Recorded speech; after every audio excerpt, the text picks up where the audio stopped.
নমস্কাৰ doctor Smith YouTube চেনেলটোলৈ সকলোকে পুনৰ এবাৰ স্বাগতম জনাইছোঁ। আশা কৰোঁ সকলোৱে ভালে আছে।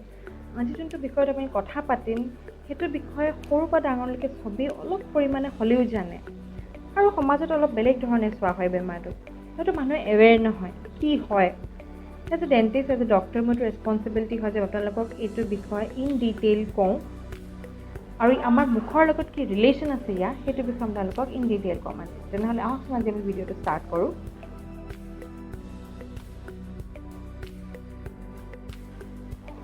আজি বেমাৰটো হ'ল HIV/AIDS। যেনেকৈ কৰোণা ভাইৰাছে কোভিড পেণ্ডেমিক কৰিছে, তেনেকৈ HIV এটা ভাইৰাছ হয়, হিউমেন ইমিউনো ডেফিচিয়েঞ্চি ভাইৰাছ। সেই দুটা টাইপছ আছে, HIV-1, HIV-2। HIV-1টো মষ্ট কমনলি দেখা যায় এছিয়ান কাণ্ট্ৰিজবোৰত, যেনে ইণ্ডিয়া, পাকিস্তান, শ্ৰীলংকা, বাংলাদেশ, আৰু HIV-2টো মষ্ট কমন দেখা যায় আফ্ৰিকান কাণ্ট্ৰিজত।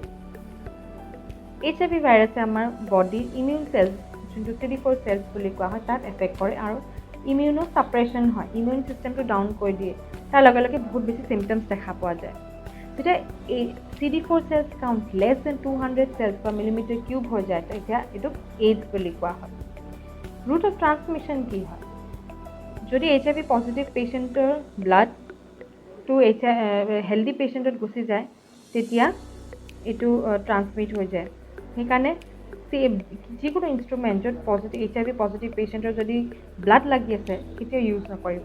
থ্ৰু ছেক্সুৱেল ট্ৰান্সমিশ্যনটো স্প্ৰেড হয় এণ্ড থ্ৰু ব্ৰেষ্ট মিল্ক। তিনিটা কনষ্টিটিউশ্যনছ বা ডায়েগনষ্টিক চিমটমছ হৈছে ৱেইট লছ, ডায়েৰিয়া যদি 1 মাহলৈকে কণ্টিনিউৱাছ থাকে, আৰু ফিভাৰ যদি 1 মাহলৈকে কণ্টিনিউৱাছ থাকে। বাট কনফাৰ্মেশ্যনৰ কাৰণে আমাৰ বহুত টেষ্ট আছে, যেনেকৈ ৱেষ্টাৰ্ণ ব্লড টেষ্ট আৰু rapid test, PCR techniques, ELISA techniques, বহুত টেকনিক্স আছে বা ইনভেষ্টিগেশ্যন মেথড আছে যাৰ থ্ৰু হুইচ আমি কনফাৰ্মেশ্যন কৰিব পাৰোঁ। এতিয়া আমাৰ অৰেল কেভিটি বা মুখৰ লগত কি ৰিলেশ্যন আছে বা কি চিমটমছ দেখা পোৱা যায়, তেতিয়া যেনেকৈ CD4 চেলছ কাউণ্ট কমি যায়, সেনেকৈ আমাৰ বডিত বা মুখত অপৰচুনিটিক ইনফেকশ্যনছবোৰ দেখা পোৱা যায়। মষ্ট কমনলিটো হ'ল কেণ্ডিডিয়েল ইনফেকশ্যন। কেণ্ডিডা এলবিকাছ আৰু কেণ্ডিডা গ্লেব্ৰেটা বুলি গ্ৰুপ আছে অফ ফাংগাল ইনফেকশ্যন, যোনে চিডোমেম্ব্ৰেনাছ কেণ্ডিডিয়াচিছ, এডিমেটাছ কেণ্ডিডিয়াচিছটো কজ কৰে, যোনটো আমাৰ তালুত, জিভাত দেখা পোৱা যায়। চিডোমেম্ব্ৰেনাছটো হ'লে হোৱাইট টাইপ বা মিল্ক কাৰ্ড টাইপ দেখা পোৱা যায়, আৰু এডিমেটাছটো হ'লে জিভাত দেখা পোৱা যাব in the dorsal surface red area বা এডিমেটাছ এৰিয়া। তাৰপিছত পেৰিয়ডণ্টেল ডিজিজ বা পাইৰিয়া মষ্ট কমনলি চিন। গাম ইনফেকশ্যন হোৱাৰ লগে লগে গামবোৰ ৰিচিড হৈ যায় বা তললৈ গুচি যোৱাৰ লগে লগে টুথ মবিলিটি ষ্টাৰ্ট হৈ যায়।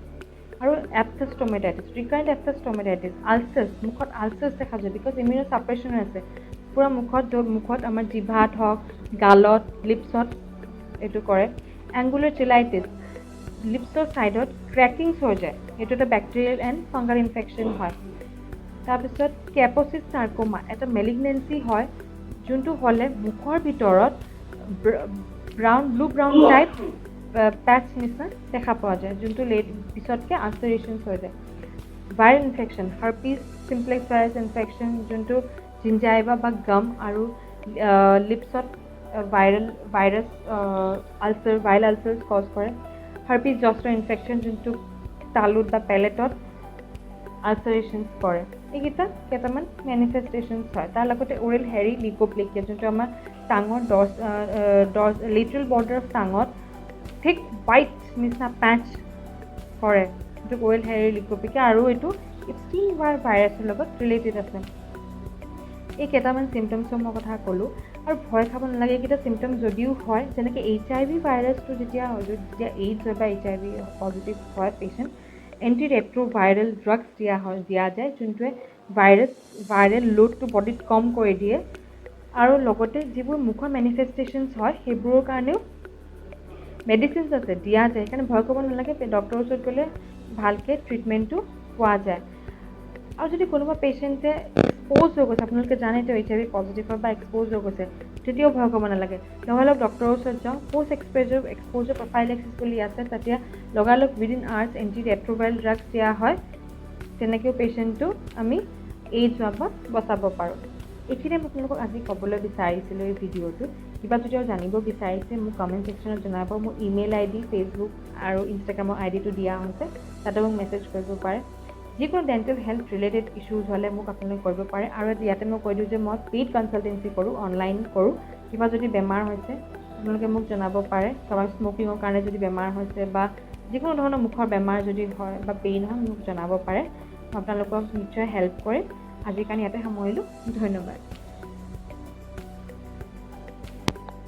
যোৱাৰ আগতে এটা কথা কৈ যাওঁ, মোৰ ভিডিঅ'কেইটা যদি ভাল লাগিছে লাইক, শ্বেয়াৰ, ছাবস্ক্ৰাইব কৰিব আৰু নিশ্চয় আপোনাৰ ফ্ৰেণ্ডছ আৰু ৰিলেটিভছৰ মাজত শ্বেয়াৰ কৰিব।